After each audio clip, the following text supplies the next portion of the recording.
What's up and welcome back to Cleats to Whistle podcast.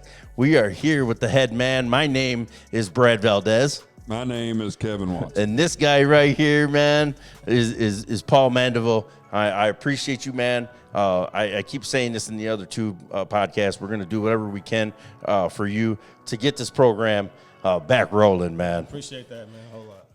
But yeah, man, what we're going to do is, man, this is an open floor conversation. We just want to get this is year 2 for you, man. Yeah. And this is the true off season.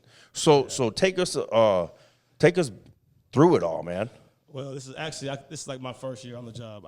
I feel like so with me hiring Harlow as my strength coach, as our strength coach, probably the best thing I've done. He handles a lot of stuff in the weight room. We've had 45 kids in there, and they keep coming back. So you have to have that. You have to have a structured off-season workout program because, like you said, the games are won in the off-season and lost on Fridays. So we're trying to win the games now. So.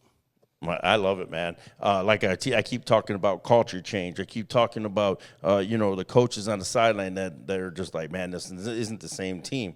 And you're sending a message, to the city. You know what I mean? And this is why I'm here is because I want to keep this guy on the podcast because I see him doing great things for Doss, and this is what it's about building these schools. You know what I mean? That need the players out here, man. Yeah. The floor is yours. I've been upstairs in that weight room, this very weight room where there were 12 guys there. So to see, what was there, 35 in there? Something like that, yeah. It's baby steps, but you're getting there. Trying my best, man, because these kids have never been a part of this. So they've never in their life had to work for something like this with the results coming so later on. So many kids nowadays are result-driven, and we're trying to be process-driven, that's the only way to do it, really. So. Yeah, it's been phenomenal. But let's talk about those leaders that them showing up every day, man. Yeah. So the one y'all had in here, Nazir McFadden has done a complete 180 from when I first got here. He hated me when he first got here. He didn't like the accountability and the lack of emotion I had, and now he's on the honor roll, and he's going to probably be a Division I athlete. And for me, that's why I do this, is for those kind of stories. Then you have Jordan Robertson, who is running track right now. He leads by words and example, and he has a loud voice. Like when Jordan and Nazir talk, the kids listen. There's no arguing almost. It's almost like having an extra coaches that actually play for you. So. I told Harlow this, and I told Coach this. When we played y'all last year, I circled 2 numbers, and it's funny that the 2 you just mentioned were the 2 numbers I circled last year. That if we can control these 2, we're where we want to be. Yeah, and the numbers that we've seen up there today, I keep talking about up there, and that's in the weight room, man. Yeah. You guys had a lot of young guys in there. There's a lot of sophomores and freshmen. We've done a good job of building a real relationship with them where we talk about non-football stuff. So half those kids up there didn't play last year. So we didn't really know them, didn't have time to know them. And then as you get going, they see how the players talk to us and how they're constantly, like if you see us during lunch, it's me and Harlow, and it's just a swarm of kids. Some of them don't even play football. They just want to be around. So when you see that and the kids get curious, like why are they always wanting to be around these guys? And Harlow's like, we'll come out to football and you'll find out. And they don't leave. So they've come and they don't leave. So I love it. Yeah. And that's about the culture change, man. That's about the new flavor that you're bringing here. And maybe it needed a different change. Nobody knows. You know what I mean? Yeah. But McCready, I told him, man, hell of a hire to hire this guy, man. And we were just at, Bryan Station last week. Yeah. And Coach Hawkins was like, yeah, man. He was here. He was just like, hey, I heard that McCready's pretty happy with this hire. Yeah, when I got the job, he actually called me just to talk. Hey, do you need any help? Because he's been here before, so he kind of like laid out the groundwork as to what I should be, looking forward to. And he was very helpful with me about just the little things I may not know. I'm not from Louisville either, so he was very helpful. And now he's doing great at Bryan Station. So yeah, man, Coach Hawkins, wonderful guy, man. We just had him on, a phenomenal dude. Yeah. But what was the one thing that he told you? He was telling me about dealing with the players out here, and how it's different than, because this is not a place where kids don't come to Dawes to play football. I'm not going to name the schools, but there's a few schools that kids go there for football. They don't come there for that. So you have to have a different angle of how you approach getting kids to come out for a sport that's so hard and it's so hot outside and it's raining or it's going to be cold. That's not for everybody. So you have to have a unique approach to getting kids that actually want to continue to come out. There you go. It's time to change that. Make this a place where they want to come play football. Yep. And I've been around a long time, and Dawson's one of those where they get kids, but keeping them here. Yep. That should be your number one job. Keep those kids here. Don't let them go somewhere. Keep them here. Keep them happy. Winning cures everything. It cures a lot. Yeah. Keep them here. Yeah, and to keep an environment where they don't want to leave, like to where they don't want to go out and see what else is out there. And I've told kids, like, I will not stop any of y'all. If you ever want to leave here, I will sign whatever I need to sign. But I want to create an environment where the kids like want to continue to be here and want their friends to play and all that kind of stuff. But with winning, that's right. It hopefully will help. And if you've got 12 freshmen, then by God, you ought to graduate 15 seniors. Exactly. You know what I'm saying? Because exactly. it never ends. Exactly. You can't have 12 freshmen and graduate 3 seniors. No. Or have 12 seniors and only bring in 6 freshmen. I mean, sooner or later it catches up to you. Yeah. And then, so if you lose, then the kids aren't going to want to play. Right. You have attitudes, and you have people in the school talking about you. And some of these kids aren't mentally tough enough to handle that. Like, right now, like, I'm having to live out an example. My mother has stage 4 lung cancer. She was diagnosed 4 months ago. So that's something that internally, like, it's tough for me. But I have to still fight the way she's fighting I do with here. So if I can handle that, like, I don't have bad days. You know what I'm saying? Like, what's a bad day for me when I'm dealing with that? You know, so, like, I am constantly being the example of what I want them to be, not even take the football out. Like, I want them to be, if they get in life and they get to deal with something like this, can they handle it? Like, are they mentally tough enough to handle their mother being sick, possibly, like I'm doing now? And she's watching this, so she's going to watch it.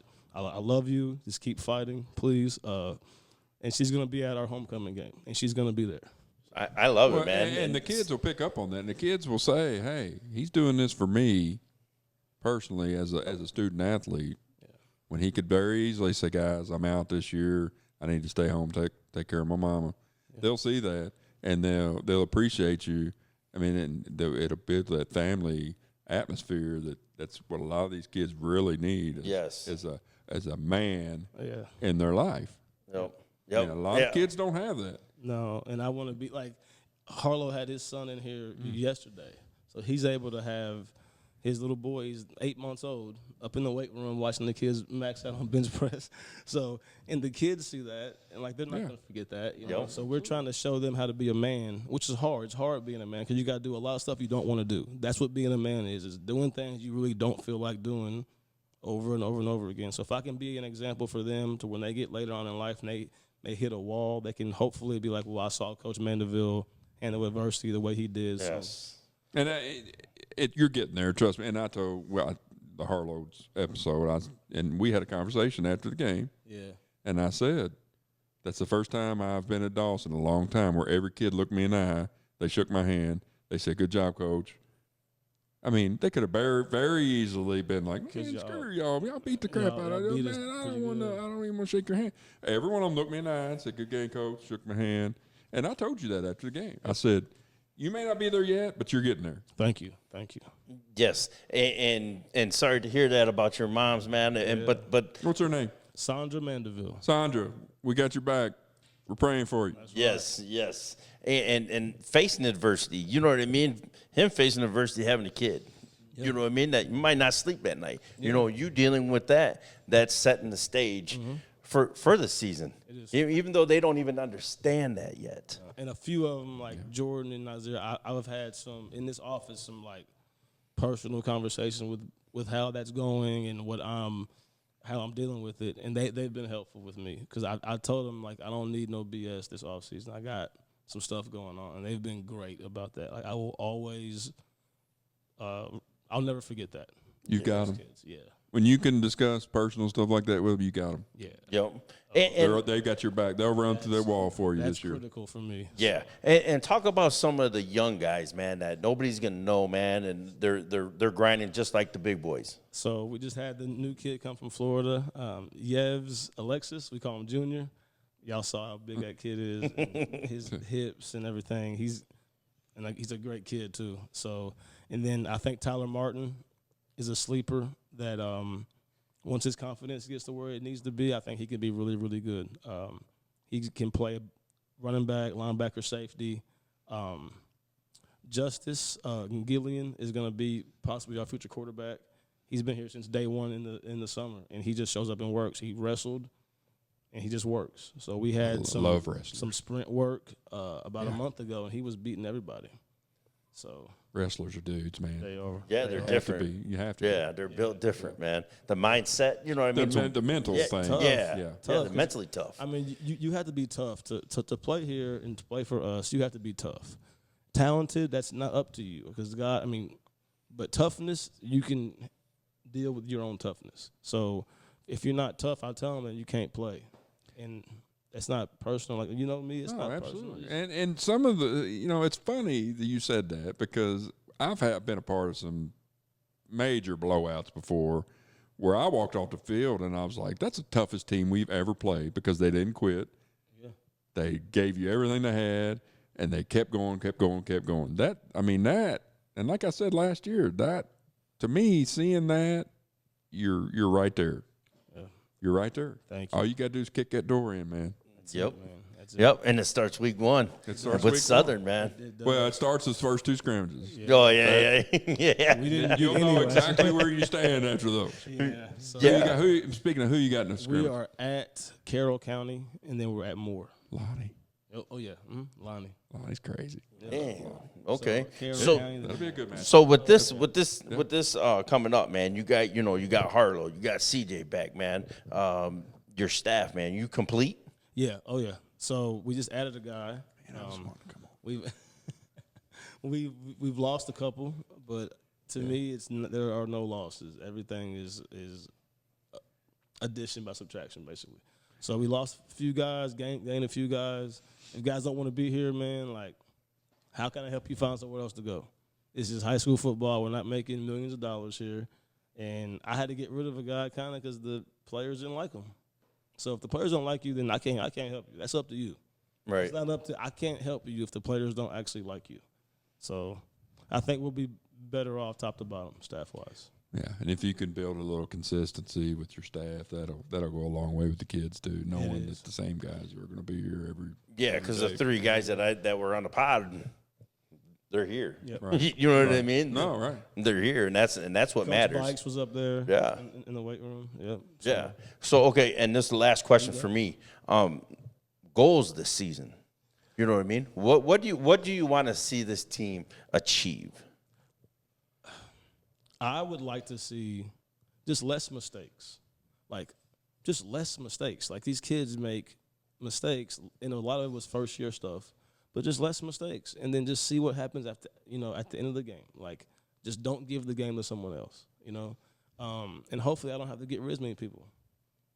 I don't think it's going to be that way. Like, the culture was so brand new to them last year that they didn't have a clue. Like, there's kids who've been never held accountable before. So I just want to see less mistakes. Honestly, man, I don't care about the wins or losses or the playoff. I don't care. Will y'all make less mistakes? Then when you leave here to be a man, are you going to make less mistakes? You can't just make a bunch of mistakes in high school and go out to the real world and think you're going to be fixed. No. So less mistakes. And that's it, man. So the mental game, you want to take that next step. There's no scoreboard with me. Make the other team beat you. Don't beat yourself. Yes. Like, we had 7 picks in the first 2 games this season. 7. He's over there losing his mind. I'm like, you didn't throw the ball. But you can't beat anyone doing that. And then the morale goes and people are talking trash about their teammates. And so just less mistakes, because what's going to happen is if that happens and we start to win, it could change the whole school. So it could change the climate of the entire school.